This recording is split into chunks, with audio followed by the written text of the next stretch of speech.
Muy bien, pues la doctora Elia Zamora, ya nuestra gran coordinadora del área, de nuestra área de acompañamiento emocional. Ya saben que Elia es especialista en medicina de la familia o medicina de familia, ¿sí? Y es maestra en psicología gestalt.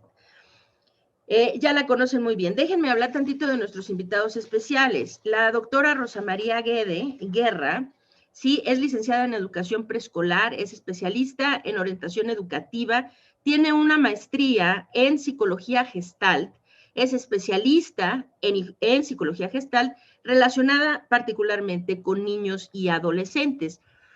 Tiene formación terapéutica y especialización en hipnosis ericksoniana. Es docente a nivel licenciatura, especialidad, maestría y doctorado. Es, desde luego, psicoterapeuta, tallerista y conferencista en diversas instituciones, coautora de múltiples publicaciones, directora y docente en preparatoria, y es creadora del Centro de Orientación especializada impartiendo el diplomado en psicología gestalt infantil con 7 generaciones de egresados. Sea muy bienvenida, doctora Rosa María Guerra. El doctor, por otra parte, tenemos al doctor David Ocampo Fonseca, quien nos acompaña también como invitado especial el día de hoy. Él es médico cirujano y partero por la Universidad Autónoma de Nuevo León. Es especialista en psiquiatría por la Universidad Nacional Autónoma de México, que realizó en el Hospital Psiquiátrico Fray Bernardino Álvarez. Tiene formación como terapeuta sexual y sexólogo clínico por la Asociación Mexicana para la Salud Sexual, está certificado por el Consejo Mexicano de Psiquiatría, tiene una alta especialidad en psicoterapia psicodinámica de apoyo por la Universidad Nacional Autónoma de México y el mismo Hospital Psiquiátrico Fray Bernardino Álvarez. Es profesor de asignatura en el Departamento de Psiquiatría y Salud Mental de la Facultad de Medicina de la UNAM y es supervisor de estudiantes de maestría en sexología clínica. Así pues, bienvenido, doctor Ocampo. Y sin más, le cedo el micrófono y la cámara, ¿sí? Para que inicien. Entonces, esta mesa, como ya dije, tiene por objetivo o se intitula Estrategias de apoyo para padres de niños y adolescentes en el retorno a clases. Muchas gracias.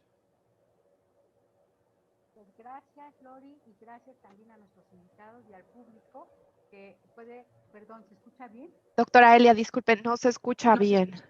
¿No se escucha bien? ¿Aquí se escucha mejor? No, no se escucha. ¿Se escucha? Sí. Ok, perfecto. Bueno, pues agradezco a la doctora Lorian Jiménez Faibi que ha seguido con este impulso que nos convoca a seguir sirviendo a través del conocimiento a nuestra comunidad en este periodo tan álgido, sí, que nos presenta la historia, en donde todos nos hemos visto involucrados y comprometidos. Entonces, vamos a iniciar nuestro webinar y he querido presentarles un contexto de qué ha pasado en México y un poco en el mundo acerca de la pandemia COVID-19, que ha tenido un impacto dramático en las sociedades y economías globales, particularmente en los países como el nuestro de baja renta, con varias y que hemos sufrido varias medidas de encierro, distanciamiento social, y entre ellas, obviamente, se vio obligado los gobiernos a abandonar la educación presencial y optar por la educación a distancia para poder proteger a la población infantil y joven. A más de un año de su inicio y de este encierro, pues es imprescindible comprender las respuestas emocionales a gran escala que se han presentado en el mundo y en algunos lugares más dramática, en forma más dramática, como serían los países de América Latina y México, en donde estas respuestas emocionales son a gran escala y no siempre han sido atendidas. Entonces me voy a permitir pasarles una presentación. No sé si se está mirando. Ok. Sí. Gracias. Aquí ahora. Ya. Espérame un tantito.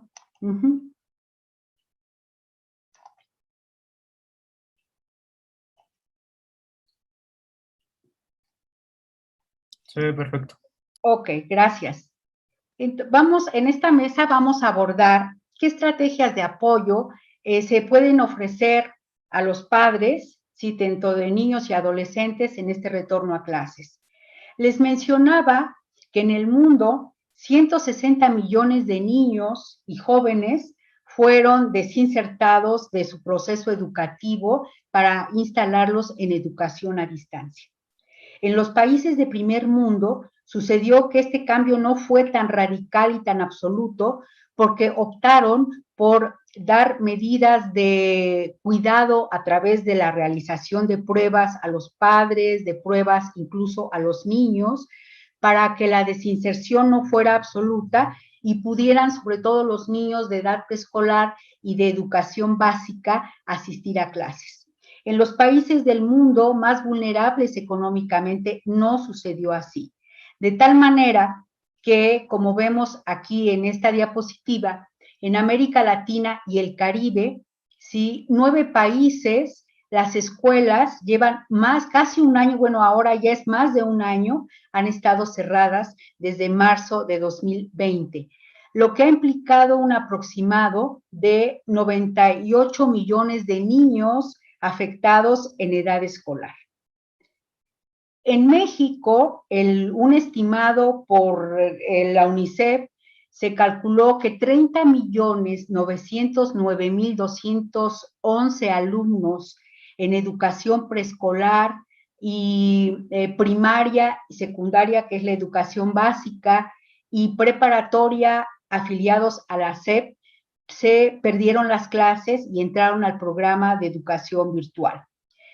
Asimismo, esto fue un reto no solo para los alumnos, sino un enorme reto para los maestros, para 1.515.526 docentes, que también de repente tuvieron que contender y siguen contendiendo con el estrés propio de la pandemia, con toparse con las habilidades tecnológicas que muchos no tenían o siguen sin tener, y también sin la infraestructura necesaria para impartir la educación a distancia. No solo hablando del acceso a Internet, sino también de programas educativos diseñados para educación a distancia, de los cuales en la gran mayoría de del currículum que tenían que abordar no se contaba con ello. Las escuelas que se ha calculado que estuvieron cerradas, por lo menos las escuelas de orden público, fueron 243.480 escuelas. Y bueno, pues este encierro de más de un año necesariamente fue el caldo de cultivo de la confluencia de varios factores económicos y un contacto directo con la enfermedad, con la muerte también, con la incertidumbre y un encuentro a veces no muy afortunado de demasiada cercanía entre los padres y los hijos, así como un exceso, madres sobredemandadas porque tener que realizar el teletrabajo o bien tener que salir y aparte cumplir con su papel de cuidador y orientador, ya no solo de la educación, también de sus hijos. Un papel definitivamente para lo que no están preparados. Ante este escenario, según encuestas de UNICEF, el 43% de los niños y jóvenes encuestados se siente pesimista frente al futuro. Un 27% siente ansiedad y se calculó mediante encuestas que alrededor de un 15% cursa con depresión. 1 de cada 2 siente menos motivación de realizar actividades que normalmente disfrutaban. 3 de 4 niños ha sentido la necesidad de pedir ayuda en relación a su bienestar físico y mental, pero desafortunadamente solo 1 de cada 3 pidió ayuda a su círculo más cercano de amigos y familiares, porque desafortunadamente la educación para pedir ayuda a personal calificado en el área de la salud mental no es tan amplia ni hay tanta conciencia como quisiéramos que así sucediera. El 78.6% de los hogares con niños en edad escolar tuvieron dificultades para continuar con la educación de sus hijos. Esto necesariamente en algunos casos llevó a la deserción escolar, a la deserción o en algunos casos si no desertaron, al muy bajo rendimiento escolar. 35.7% de los hogares con niñas y niños reportaron síntomas de ansiedad severa y 34.2% informan que las discusiones y las tensiones han aumentado. De todos es conocido que indicadores de violencia intrafamiliar, de suicidios, también de violaciones, se incrementaron en relación a la estadística del año del 2019. El impacto es que todo esto, ¿sí?, ha afectado a 25.4 millones de alumnos y alumnas de nuestra educación básica y a 5.2 millones de estudiantes de educación media superior.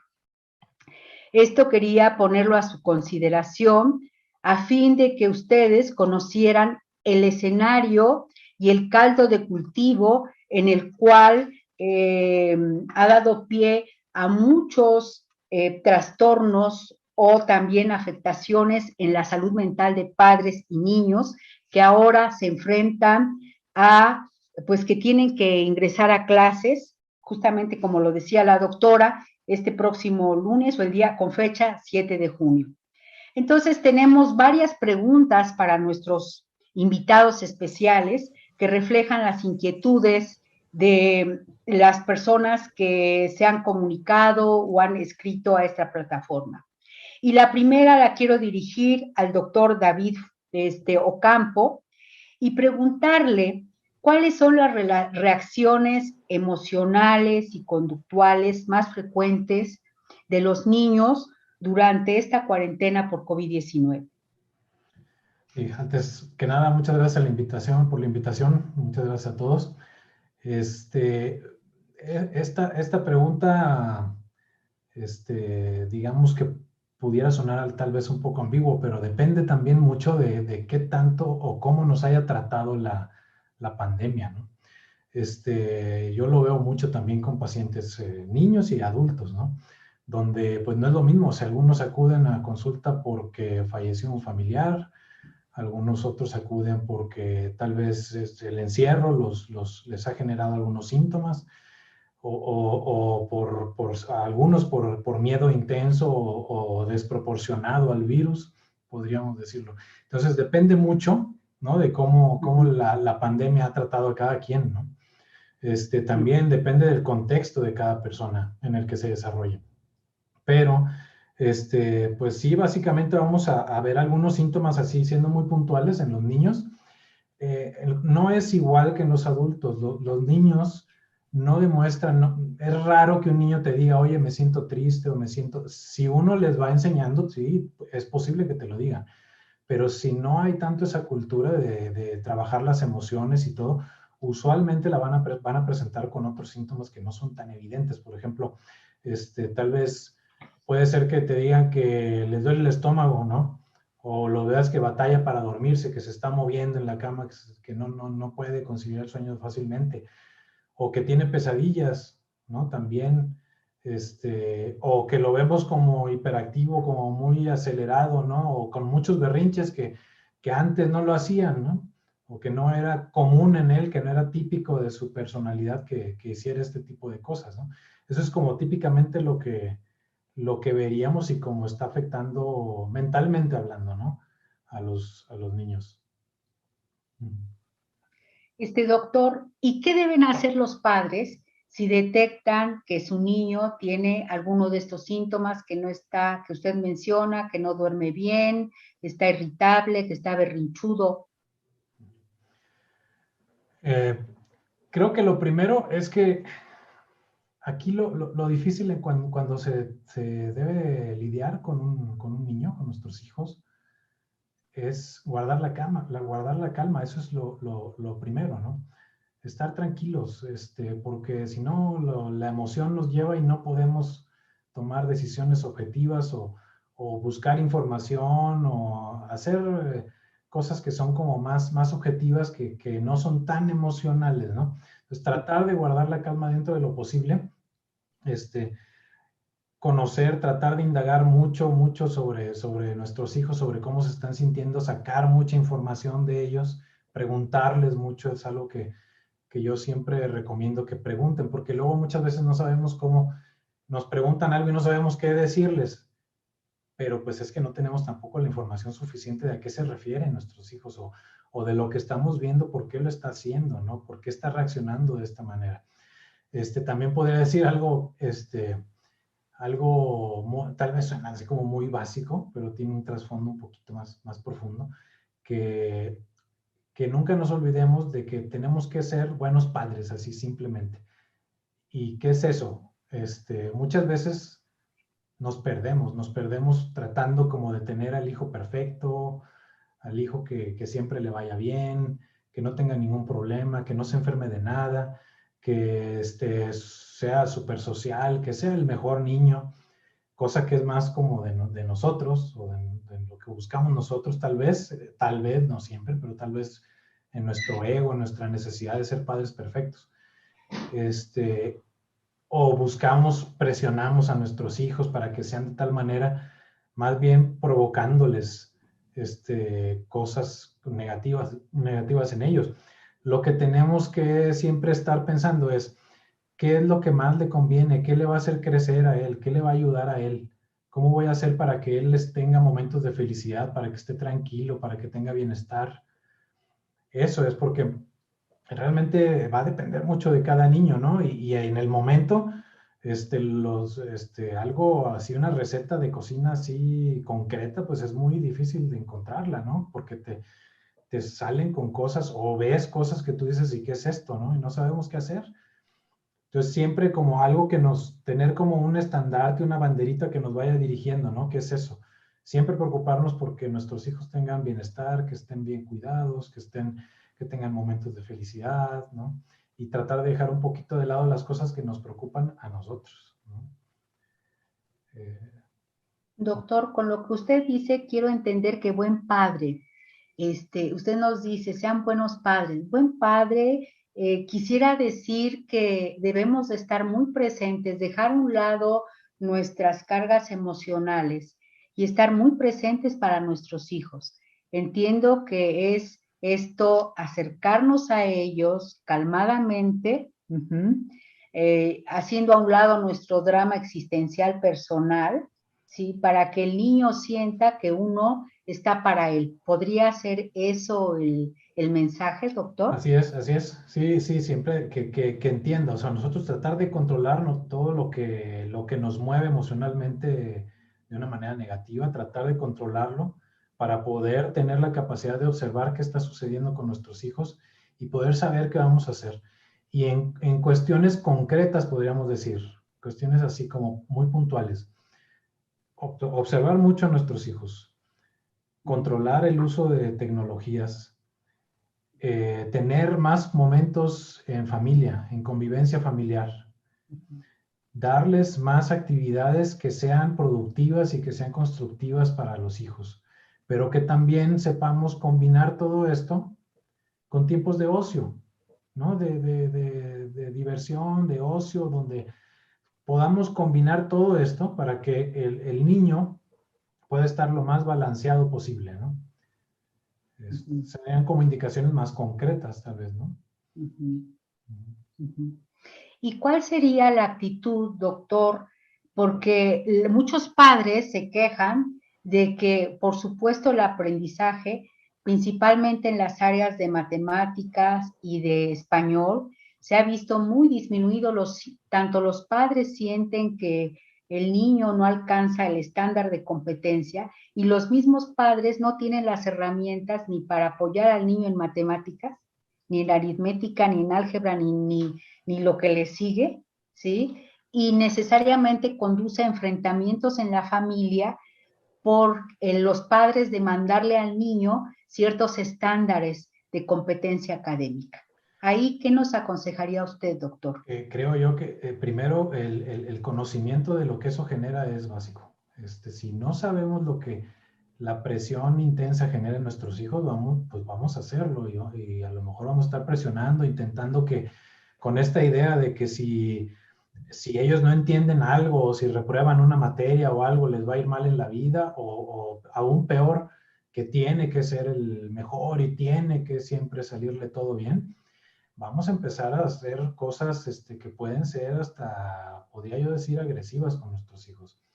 Entonces, nuevamente, primero, entender a quién tenemos enfrente, conocer bien a nuestros hijos. Muchas veces queremos moldear a nuestros hijos, que salga, que sea esto, que sea lo mejor, pero nos olvidamos de observar y de entender a quién tenemos enfrente, ¿no? Entonces, creo yo que lo primero es entender que no es necesario que nuestros hijos tengan una calificación de 10, de 9, de 8 siempre, ¿no? Y que de repente como a nosotros o como cualquiera, yo creo que hemos tenido tropiezos o simplemente algo no entendemos, ¿no?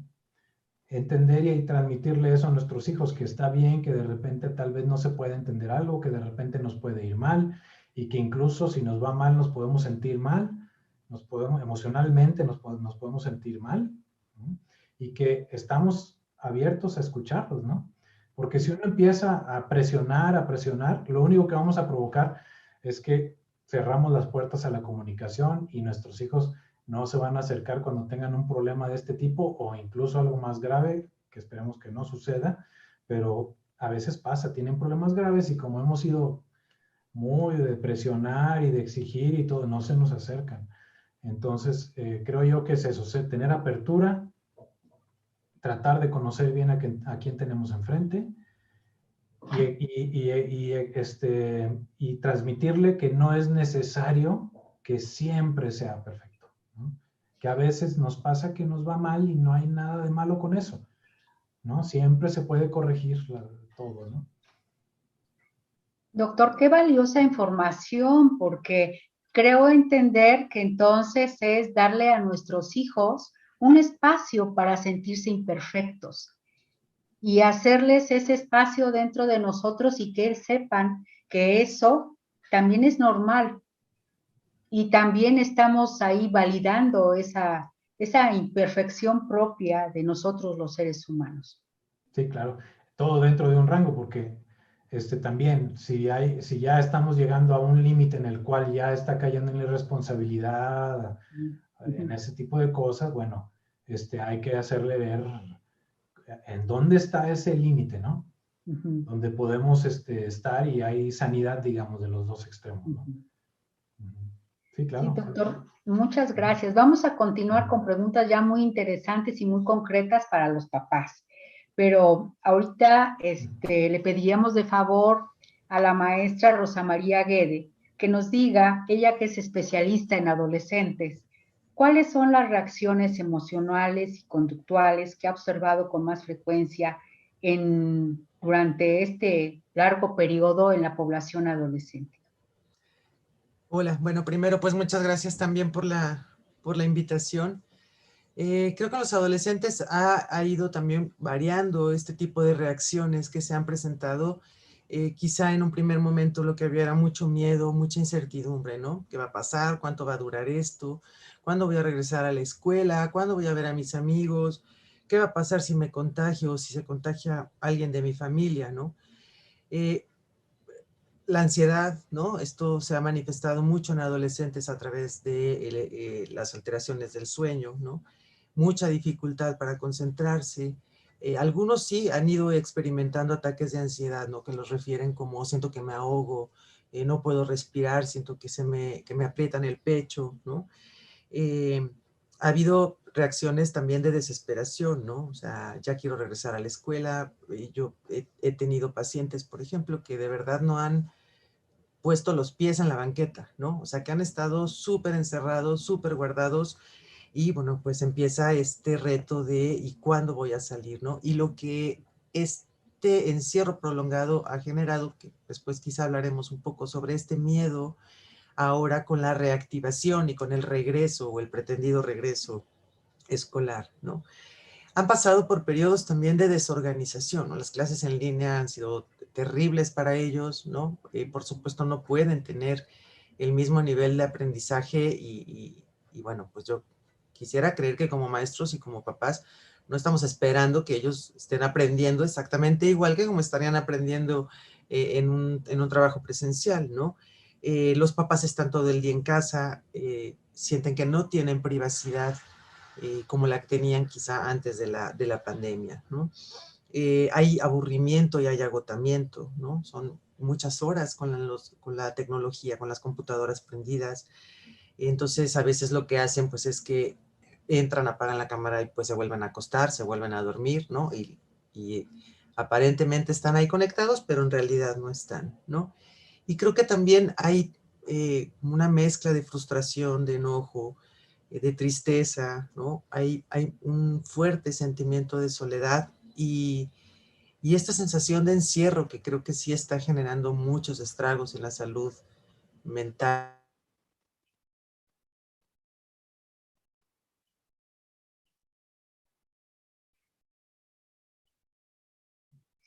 Creo que se perdió la comunicación. No sé si nos están escuchando.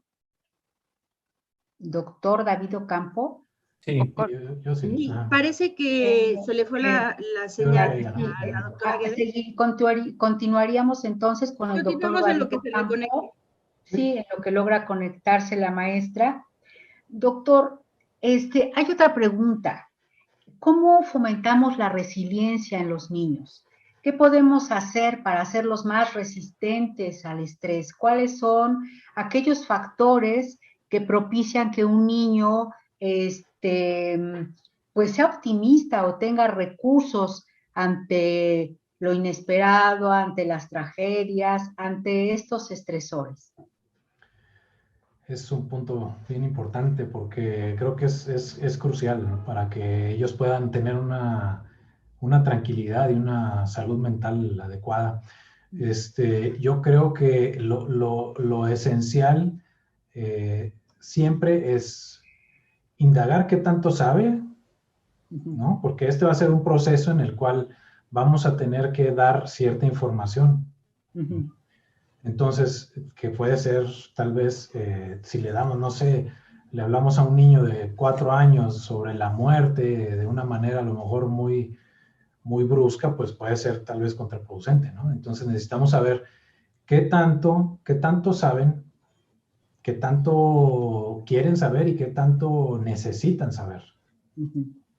Esas 3 cosas creo que son básicas, incluso no solamente en este tema, o sea, pudiera ser, por ejemplo, en un tema de sexualidad, que es algo que yo veo mucho, ¿no? También, cuando alguien nos hace una pregunta incómoda o algo, y hay que ver qué tanto sabe, qué quiere saber y qué tanto necesita saber. Entonces, por ejemplo, si un niño nos habla de la muerte, bueno, preguntarle, oye, ¿y tú qué piensas que es la muerte? ¿No? Primero, ¿no? ¿Y dónde escuchaste eso? ¿No? ¿Quién te habló? ¿Dónde lo viste? ¿No? Y ya uno va a empezar a lo mejor, y uno piensa que se estaba refiriendo a algo que nosotros, o sea, completamente distinto a lo que pensábamos, ¿no?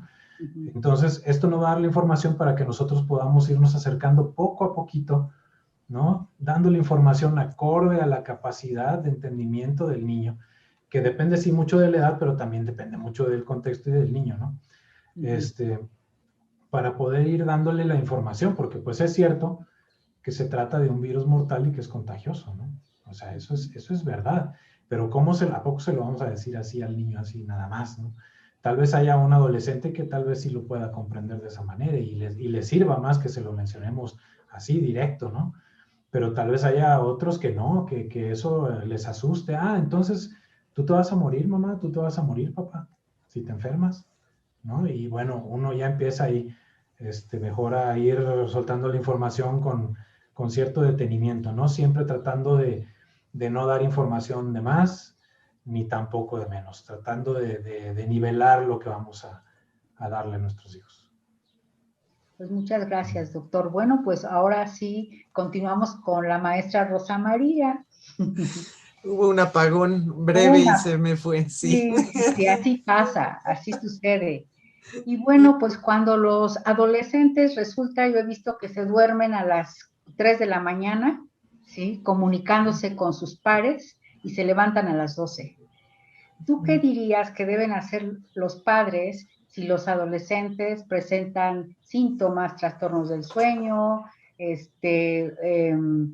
apatía para socializar, ¿sí? Hay muchos que se encierran, no quieren saber nada, o algún otro síntoma de alarma. ¿Qué dirías a los padres? Una parte básica, yo creo, en el trabajo con los adolescentes por parte de los papás es acompañarlos, ¿no? Esta palabra que parece como muy cotidiana y sin embargo, bueno, pues eso, ¿no? El saber estar con ellos, el saber, quizá el entender, pues, lo importante que es la socialización para los adolescentes y que ahorita los únicos medios que están teniendo para relacionarse, pues, es a través de la tecnología, ¿no? Ha aumentado muchísimo las horas de consumo de videojuegos, por ejemplo, con los adolescentes, porque juegan en línea y entonces, bueno, pues esta es una manera de suplir la parte de la socialización. Es importante que los papás sí les quede muy claro que el adolescente necesita relacionarse para poder funcionar, que esta es una parte muy básica, ¿no? Que esta parte de la madurez de los adolescentes se logra justo a través de la socialización y que llevan 1 año, 3 meses sin esta parte que es muy importante durante la adolescencia, ¿no? Entonces, es importante que los papás estén pendientes y trabajar con los adolescentes el establecimiento de rutinas. Esta es una parte, creo que en la que hemos sido muy insistentes desde el inicio, ¿no? Procurar en la medida de lo posible que los adolescentes no rompan, que ya las rompieron, pero bueno, que no rompieran todo este trabajo de rutinas, porque para ellos eso los hace funcionar de una manera mejor. Claro que ha habido mucho desorden en el sueño y esto ha ido como volteando con los ritmos naturales de descanso y de alerta. Sin embargo, bueno, pues también es muy complicado pedirles que no se relacionen, que no jueguen, que no estén en los dispositivos cuando este está haciendo su manera, pues, de relacionarse y de poder cubrir esta necesidad de vinculación que tienen con sus pares. Sí, eso es lo que comentas, es sumamente importante porque da pie a una lucha permanente entre los padres y los hijos, que por qué no te levantaste a las 8 o a las, sí, más, hay padres más extremos que de por qué no te levantaste a las 7, desayunaste, hiciste ejercicio, bla, bla, bla, bla, bla, sí, y es un punto de choque.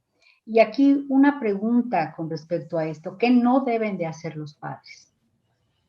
Tú nos dices que sí deben de hacer que haya rutinas y que también haya, ahora, ¿qué no deben de hacer? Pero yo creo que lo que no deberían de hacer es violentar el proceso que el adolescente está viviendo, ¿no? A veces nos cuesta trabajo entender que no solo como adultos hemos resentido el confinamiento, ¿no? Que también ellos como adolescentes, aunque aparentemente creamos que lo viven de una mejor manera, no es cierto, ¿no? Entonces, no violentar estos procesos de decir, es que tendrías que estar haciendo lo mismo que hacías en tu vida normal, ¿no? Bueno, pues esto no es cierto, ¿no? Creo que es importante también que ellos no sean invasores en cuanto a la privacidad del adolescente, ¿no? El adolescente también necesita estos momentos donde él sabe que puede estar solo, haciendo lo que él quiera hacer, ¿no? Sí, una supervisión por parte de los papás, pero hay que cuidar mucho esta invasión a la privacidad que ellos tienen, ¿no? También es importante que no rompan actividades comunes, ¿no? Que los papás sigan favoreciendo espacios compartidos. Aunque el adolescente de pronto se quiera encerrar en su habitación, es importante cuidar estos espacios de decir, baja a comer, vamos a comer todos juntos, o vamos a cenar todos juntos, hoy vamos a ver una película todos juntos, ¿no? Sin que los papás se cansen de decir, es que no quiere, es que le voy a volver a decir y me va a decir que no, pero seguir favoreciendo estos espacios. Entonces, no romper como estas actividades comunes, ¿no? Y otra parte que no debería de existir, pues serían los interrogatorios, ¿no? De pronto podemos querer saber lo que está pasando en el lado del adolescente. A través del interrogatorio lo que hace el adolescente es que dice, basta, ¿no? Hazte para allá, no quiero saber nada. O del espionaje. Exacto, ¿no? Entonces, aprovechar como esos pequeños momentos en los que el adolescente se asoma al mundo de la familia, ¿no? Y bueno, siempre puede haber ahí cosas lindas, ¿no? Hay un mundo de información en redes en donde de pronto, oye, mira, ya viste este video, te lo voy a compartir para que cuando tengas tiempo lo veas, ¿no? Y lanzar como estos pequeños flashazos en donde podemos hacerle sentir al adolescente que ahí estamos disponibles, dispuestos para cuando nos necesita, ¿no? Esta apertura que el adolescente requiere y que como adultos tenemos que mostrarles, ¿no? De decir, aquí estoy, ¿no? Cuando tú estés dispuesto, cuando tú lo necesites, aquí estoy, ¿no? Y estoy para escucharte y estoy pues para decirte algo si eso es lo que necesitas y estoy simplemente para estar, ¿no? A lo mejor solamente sentada junto a ti, no haciendo nada, pero estoy ahí y el adolescente percibe esto como manifestaciones que le van a dar mucha seguridad y que de alguna manera pueden nivelar o compensar el resto de las emociones y las reacciones que ellos están teniendo durante este confinamiento. Maestra, creo que ya tocaste mucho acerca de qué hacemos los padres para fomentar la resiliencia en el adolescente. ¿Te gustaría ahondar en algo más aparte de lo que ya estás mencionando? Sí, creo que es muy importante y nos va a venir bien también como adultos, no solo como adolescentes, ¿no? Creo que es un trabajo compartido en donde podemos hacerlo todos, ¿no? Creo que es importante para este fomento de la resiliencia trabajar con 5 macro habilidades de la inteligencia emocional, ¿no? Y la primera es el autoconocimiento, ¿no? Si no tenemos esta parte, no podemos ser empáticos. Y tanto tiempo de confinamiento nos ha hecho aprender a tocar dentro de nosotros mismos porque estamos guardados, ¿no? Y entonces esto ha sido una buena ocasión para que nosotros entremos y podamos favorecer el autoconocimiento también en los adolescentes. Siempre nos quejamos de que estas generaciones no están teniendo estos espacios de introspección. Bueno, pues ahora ya llevan año 3 meses donde han tenido oportunidades de hacer introspecciones interesantes, ¿no? La segunda macrohabilidad que sería la autorregulación emocional, ¿no? ¿Cómo reacciono yo y entonces cómo puedo enseñarle al adolescente el manejo de estas reacciones que ellos también van teniendo y aprender a estar con eso que ellos van sintiendo, ¿no? No decirle, no, pero ¿por qué estás triste si no te falta nada? No, no. Aprender a acompañarlos también en estas manifestaciones de emociones que para ellos quizás son muy nuevas, ¿no? Otra sería pues la automotivación, ¿no? De pronto cuando el adolescente dice estoy aburrido, pues enseñarlos a generar también actividades en donde ellos puedan encontrar disfrute, ¿no? Yo sí me he topado con adolescentes que en este confinamiento han descubierto como habilidades a partir del aburrimiento, ¿no? Y se han dado permiso de hacerlo, ¿no? Y que ellos puedan encontrar una motivación para resistir, ¿no? Terminar el ciclo escolar, que bueno, pues estamos a punto, ¿no? Y de pronto es como jalarlos mucho, ¿no? Otra sería la empatía y en esto, bueno, pues es importante que la aprendan también con los papás, ¿no? Y así ellos también van a lograr aprender a ponerse en el lugar del otro y también a entender, y yo creo que el confinamiento ha permitido que ellos entiendan mucho el funcionamiento de una casa, ¿no? De una casa y de una familia y de las personas que están ahí adentro. Y también, bueno, el desarrollo de las habilidades sociales, que yo creo que es el bache más grande que vamos a cruzar al momento de regresar, cuando tengamos que regresar, ¿no? Creo que aquí sí salimos muy raspados en las habilidades sociales y los adolescentes mucho más. Y ahí vamos a tener mucho trabajo. Gracias, maestra. Y aquí una pregunta para los dos. ¿Qué les aconsejarían a los padres ahora que tanto los niños como los adolescentes o muchos que opten por esa opción de regresar a la escuela, qué actitud emocional tendrían o qué aconsejarían ustedes que le puedan aportar al niño o al adolescente para quizás amortiguar el miedo que tienen muchos, o incluso algunos niños dicen, no, yo no quiero ya ir a la escuela porque ya le encontraron cierto gusto a las cuatro paredes, algunos. El primero que quiera responder.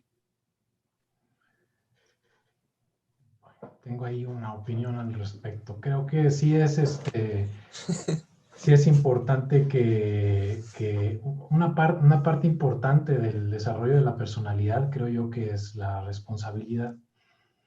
Sin embargo, pues estamos aquí entre la espada y la pared como padres y en general como sociedad.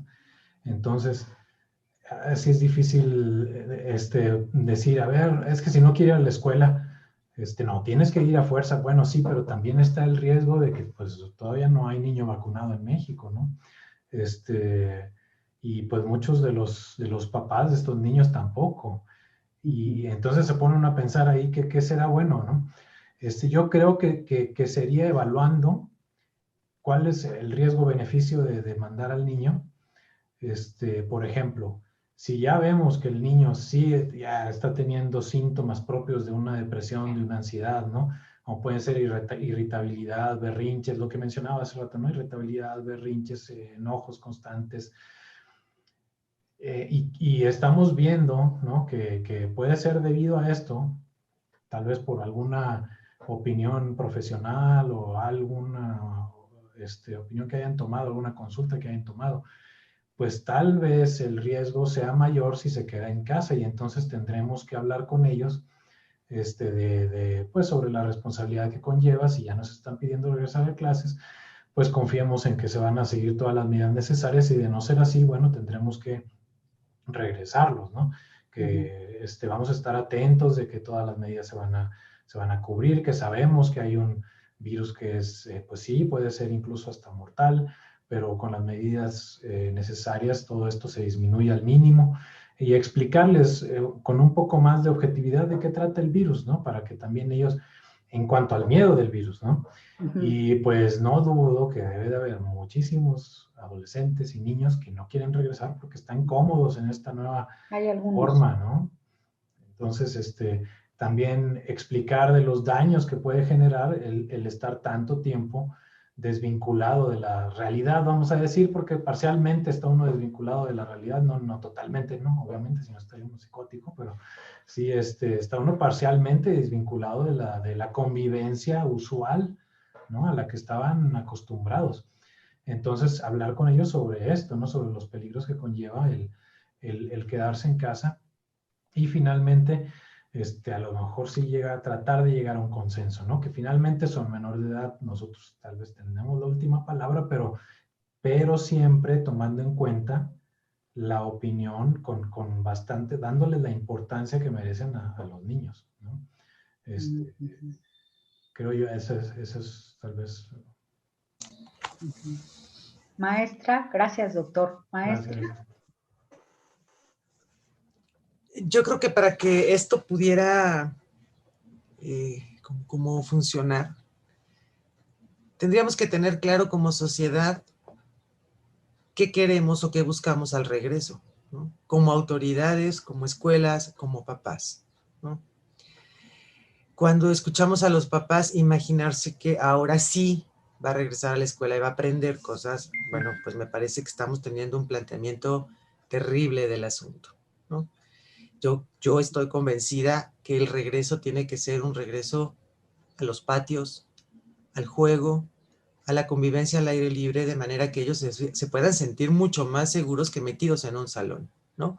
Esto de que vas a ir a la escuela, te vas a meter 4 horas en un salón, pero no puedes salir al baño, pero no puedes ir a los pasillos, el adolescente lo que está diciendo es, pues, ¿para qué regreso? ¿No? Mejor me quedo en mi casa que estoy más seguro y no contagio a mis papás que no se han vacunado, ¿no? Por ejemplo. Entonces, creo que tendríamos que tener muy claro que este regreso es un regreso que tiene que ser muy cuidado y muy cuidado en cuanto a las habilidades sociales que han estado muy dañadas, ¿no? Necesitamos que ellos primero vuelvan a sentir la escuela, vuelvan a sentir lo que es estar en ese espacio de una manera segura y que puedan moverse y que puedan jugar y que puedan tener este primer contacto y después poderse retirar. Me parece muy irreal pensar en que vamos a regresar adentro de las aulas, ¿no? Y creo que el regreso tiene que ser afuera, en donde yo veo al otro que está con suficiente distancia, ¿no? Que estoy al aire libre, que me han dicho que eso ayuda a tener más seguridad, y entonces poderles ir quitando este miedo y poderlos ir acercando poco a poco a esta realidad distinta después de tanto tiempo de haber estado guardados. Es importante trabajar con ellos, el que empiecen a salir de una manera segura, ¿no? Tampoco todo este encierro les viene bien, pero sí ayudarlos a salir de una manera segura y que poco a poco ellos vayan sintiendo que pueden hacerlo sin estarse arriesgando ellos y arriesgar a sus familias, que sí es algo que les está dando mucho miedo ahorita y por lo que dicen, no, mejor no regreso, ¿no?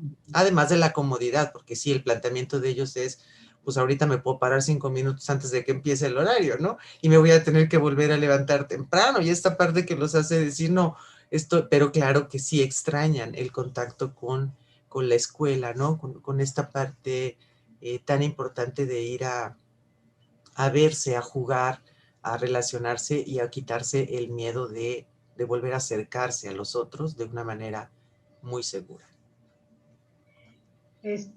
Creo entender con los comentarios de los dos que quizás lo fundamental en el regreso a clases debiera ser recuperar y rescatar las habilidades socioemocionales a través de la convivencia de los niños y dejar en segundo plano la recuperación de los contenidos académicos, que ahorita en estas 4 semanas, porque no, son 4 semanas las que van a estar ahí, y eso un día sí, los del lunes y el miércoles, y los del jueves y el martes. Y eso un tiempo restringido, que la prioridad sería incluso para los padres que sepan que el valor más importante dentro de estas dos posibilidades no es tanto el que recuperen académicamente, sino que restauren su psique, ¿sí? Y su mundo emocional, que les permite hacer una interacción con sus pares y que les posibilite a que desde ese lugar puedan estar preparados para aprender contenidos académicos. Podría ser así, ¿verdad? Sí, y sin duda en medio, la figura perdida en medio es la figura del maestro, ¿no? O sea, también los maestros necesitan sentir esta seguridad de regresar y de saberse seguros ellos y sus familias cuando ellos regresen de trabajar, después de estar en contacto con niños y jóvenes que no están vacunados, ¿no? Y creo que sería, o sea, el espacio lo necesitamos todos los que trabajamos con ellos en las escuelas, ¿no? No solamente los alumnos y los papás. Aquí viene a colación una pregunta. ¿Consideras tú, maestra, que nuestros maestros están lo suficientemente atendidos y capacitados para lograr conjuntamente lo que pretenden, la recuperación de contenidos académicos? Y por otro lado, vi que leí en el periódico que había una parte que decía que iban a hacer un diagnóstico psicoemocional de los niños. ¿Tú qué piensas? ¿Están los maestros atendidos o es una meta realmente que está desfasada con nuestra realidad? Yo creo que ha habido mucha buena voluntad por parte de los maestros. Ha sido un trabajo enorme, ¿no? A ratos podría decir hasta inhumano, ¿no? El esfuerzo que se ha tenido que hacer para poder cubrir todo lo que se hacía de una manera presencial. Me parece que la mayoría de los maestros están rebasados y en este punto del año me parece que están agotados, ¿no? Ha habido muchas formas en las que los maestros se han podido capacitar, pero ha tenido que ser porque el maestro decide meterse a determinado curso, a determinados apoyos, ¿no? Pero ha sido un trabajo como más voluntario y creo que también es importante que primero el maestro se recupere, también física y emocionalmente, para después poder hacer este tipo de diagnósticos, ¿no? Al momento del regreso, que va a ser muy complejo porque, bueno, pues ni va a dar el tiempo, ni van a estar todos los alumnos, ni se va a poder hacer de esta manera hasta que no logremos quitar como este miedo que sí existe en todos para poder hacer el regreso, ¿no? Pero creo que pedirle además ahorita a un maestro que se ponga a hacer un diagnóstico, me parece que sería pues acabar como de tronar un trabajo que ha sido muy desgastante durante todo este tiempo, ¿no? Para los docentes. Uh-huh. Pues sí, concuerdo totalmente. Tú lo mencionas como una figura perdida y yo la veo como una figura que ha estado muchas veces invisible, pero que ha sido un reto enorme, enorme, el ponerse a actualizar o aprender desde el uso de plataformas diferentes hasta tecnologías de educación y hacer adaptaciones a los contenidos de aprendizaje para poder proporcionárselos a los alumnos con infraestructura tecnológica muy deficiente, porque a veces no hay acceso a internet, sino es la televisión o el radio, y ha exigido un esfuerzo sobrenatural prácticamente para todo nuestro magisterio. Y bueno, pues tengo una pregunta para el doctor David Ocampo. Doctor, ¿podemos esperar que a largo plazo se presente o se pudiera presentar un desajuste entre la edad del niño y su madurez emocional debido a más de un año en que se ha sufrido el aislamiento social y el estrés por la pandemia? Es posible que sí. Sí, sin duda, eso es posible que suceda, porque gran parte del desarrollo de la personalidad depende de la interacción y de la vinculación con otras personas. Por ejemplo, en los adolescentes, la cristalización, vamos a llamar, de la autoidentidad, o sea, el que el adolescente entienda quién es él, pues depende mucho de los espejos, ¿no? Y los espejos son los compañeros, los amigos, ¿no? No solamente tus papás, que son con los que han estado conviviendo.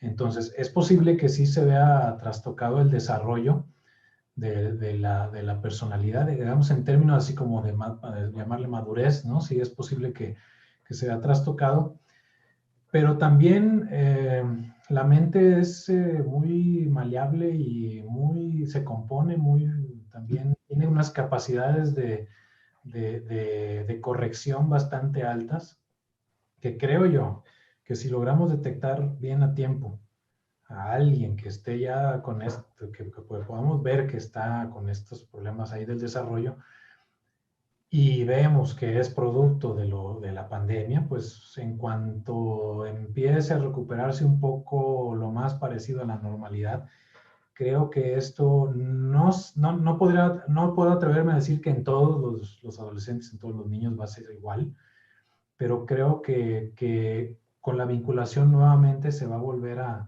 ajustar la personalidad. Digo que no creo que en todos, porque bueno, no todos reaccionan igual, ¿no? Y no todos tienen el mismo contexto de vida y familiar, porque hay que añadir también los contextos en los que cada quien se está desarrollando. Por ejemplo, podríamos decir un bebé de menos de un año, ¿no? De menos de un año de nacido. Pues qué tanto le puede afectar la vinculación con otros bebés. O sea, realmente no es tanto. O sea, de hecho, son pocos los bebés que conviven con otros bebés de menos de un año. O no es la mayor parte del tiempo, es la convivencia mayor con la madre o con el padre, o con las figuras de cuidado, de protección. Pero pues esos niños están expuestos a la enfermedad de los padres o a las angustias de los padres, ¿no? Y entonces también ahí es donde podemos ver, bueno, es que sí depende también mucho de si sufrieron rechazos, si sufrieron negligencias o incluso agresiones, ¿no? Todo eso puede estar afectando el desarrollo de la personalidad de un niño o de un adolescente. Entonces, creo que es posible, pero también creo que es rescatable, muy rescatable. Muchas gracias, doctor. Eso es excelente escucharlo. Y bueno, pues ya para terminar, les pediría un último comentario, el que ustedes quieran hacer para los papás. Quien quiera empezar, se los agradezco. Bueno, creo que si algo puedo concluir es que escuchemos mucho a nuestros hijos, bueno, a los niños, que los observemos bastante y que dejemos de lado, no dejemos de lado, pero controlemos bastante nuestros temores, que son de nosotros, no son de ellos, ¿no? Hay estrategias, como ya ahorita hemos estado mencionando algunas muy concretas, pero creo yo que básicamente así, si hay algo que vamos a tener que guiarnos con una banderita, no es eso. Escuchar, observar, preguntar mucho, preguntarles mucho, acercarnos, tener convivencia con ellos, tratar de controlar los tiempos, tener algo de organización en la casa para que pueda haber convivencia en la familia. Y creo yo que eso va a ayudar bastante porque pues no podemos contra el virus completamente nosotros solos, pero sí podemos defendernos bastante de la carga emocional que nos pueda generar. Muchas gracias, doctor. Maestra. Bueno, yo concluiría diciendo que también es importante que enseñemos a los adolescentes a hacer un recuento también de las cosas positivas que nos ha dejado todo este tiempo. Mover el foco, ¿no?, de todo lo que ya sabemos que ha pasado y también decir, bueno, ¿en qué nos ha ayudado también este confinamiento y esta pandemia, ¿no? Y pensaba ahorita en un cuento que me gusta mucho y que dice al final una frase, ¿no?, donde es, esto también pasará, ¿no?